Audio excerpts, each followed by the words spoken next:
Raleigh, North Carolina, representing Black and White Coffee Roasters and Mad Black Coffee. Let's give it up for John Dixon!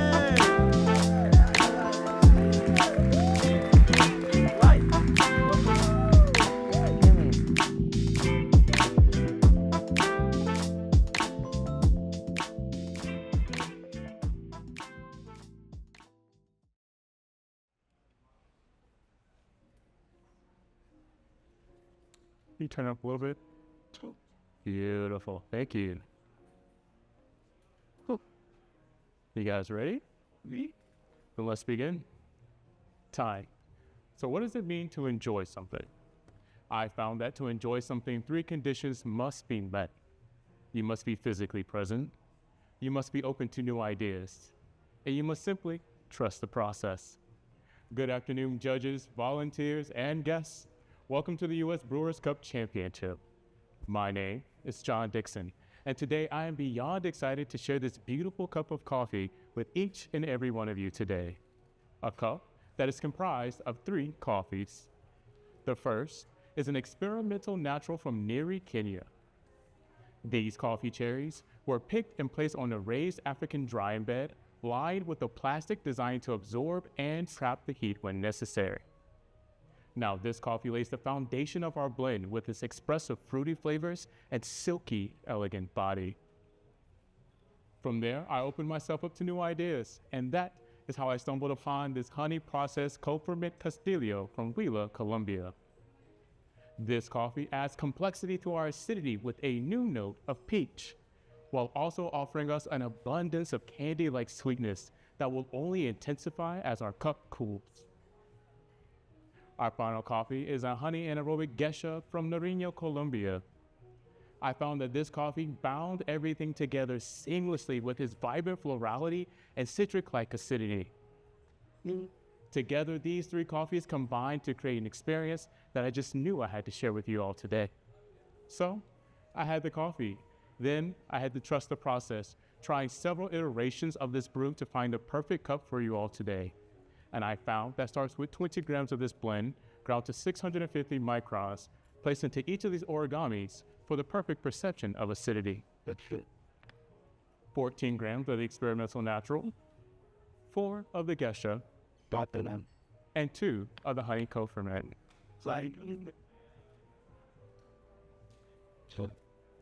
To assist me in my brews today, I'm using the Nucleus Bloom. This will break up any clumps I have in my bed, allowing for a smoother flow of water, a more even saturation of the grounds, and overall higher clarity of flavor in these cups today. For our filter papers, I chose the High Flux Coffee Purity Papers. These tree pulp design papers not only give us an increased extraction rate, but enhance our overall mouthfeel that we're going to have today. Finally, our water. I took the liberty of building our water to a strength of 85 parts per million with a higher concentration in calcium. This ensures an even balance of acidity and sweetness throughout our entire cup from hot to cold.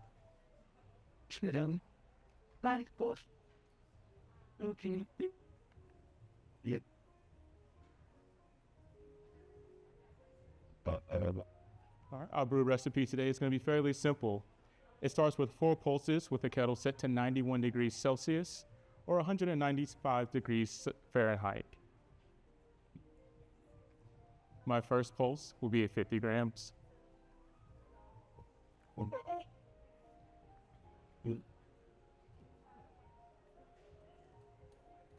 My second pulse today will be of 70 grams at the 45-second mark.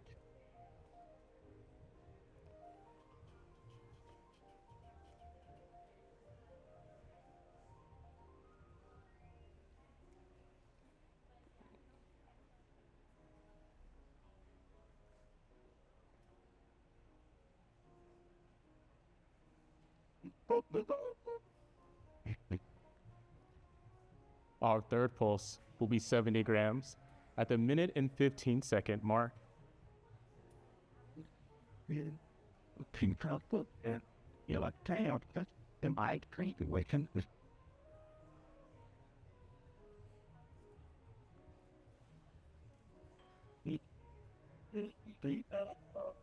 And our fourth and final pulse will be 70 grams at the minute and 45-second mark.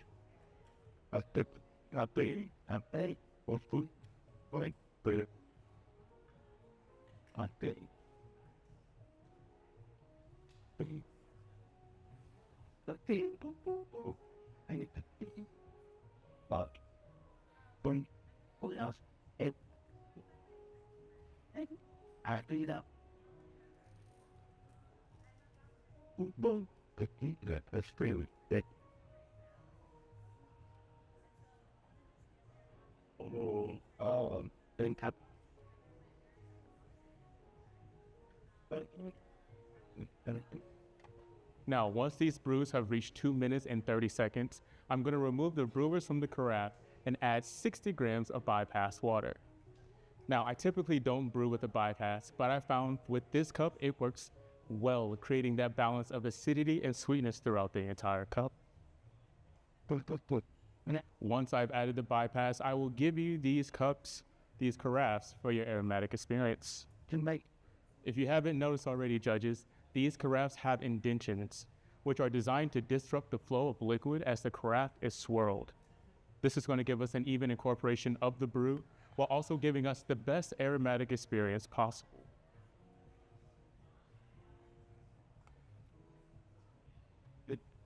With this little downtown that we have, judges, I would love for you to write down for the aroma: medium high in intensity.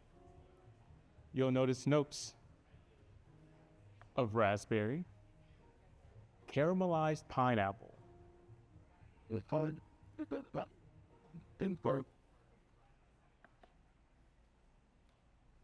and dark chocolate.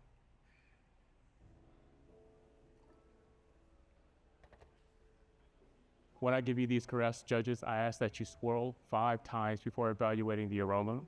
Then simply place the carafe back in front of you so I know that you're done. This one's for you. This one is for you. And I appreciate your patience. This one will be for you.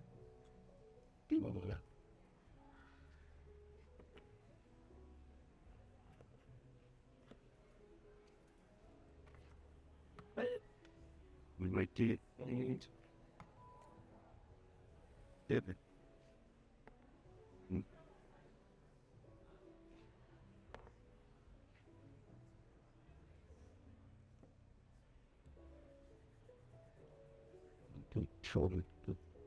All right, judges, we're going to continue on down the score sheets.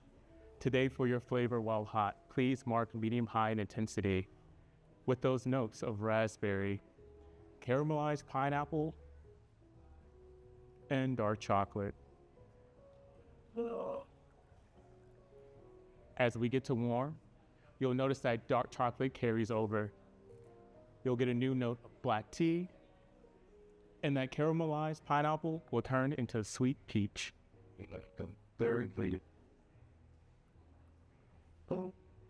At cool today, that peach and black tea will transform into an orange blossom at high intensity. That dark chocolate will still be there. And you'll notice black tea.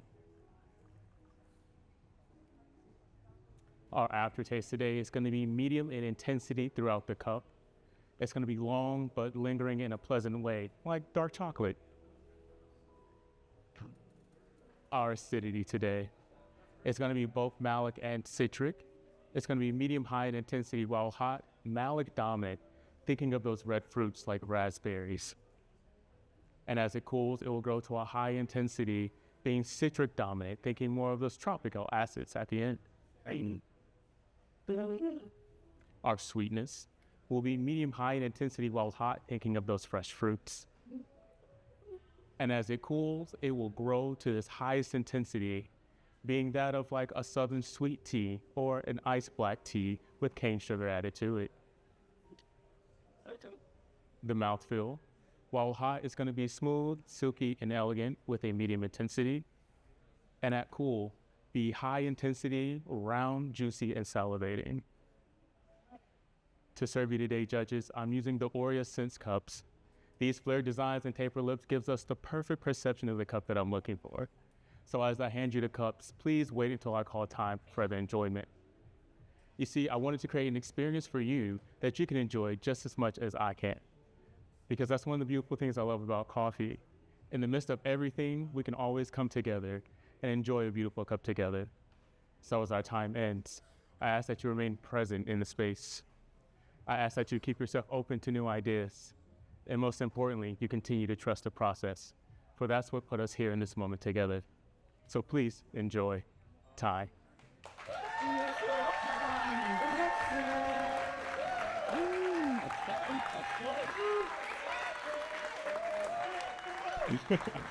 All right, John. How are you feeling today? It's over. It's over. It's over. Yeah, Well, I was just talking to our colleague Daniel Moore a moment ago, and we were just saying, like, I feel so at ease right now. These perfect jazz tunes. Yeah. John's silky smooth delivery. I know I had y'all do a deep breathing exercise. That just put me to shame. Tell us a little bit about your performance. For those of you who have been around Brewers Cup, you know that John took 6th in the United States last year. So truly a huge feat on its own. But I'm curious to hear, with such success last year, how did you adapt your routine this year? What pieces did you keep? How did you change it up to move forward? I think just in terms of it all, last year I kind of found my niche, which was storytelling. So I was like, all right, let's not reinvent the wheel. Let's tell a story. The question was then, what story? And it really just kind of came to me. We had one of the components of the coffee on our floor while we were roasting, and I opened it up and like immediately perked up, and I was like, oh my God, what is that? Like, I need to find that smell.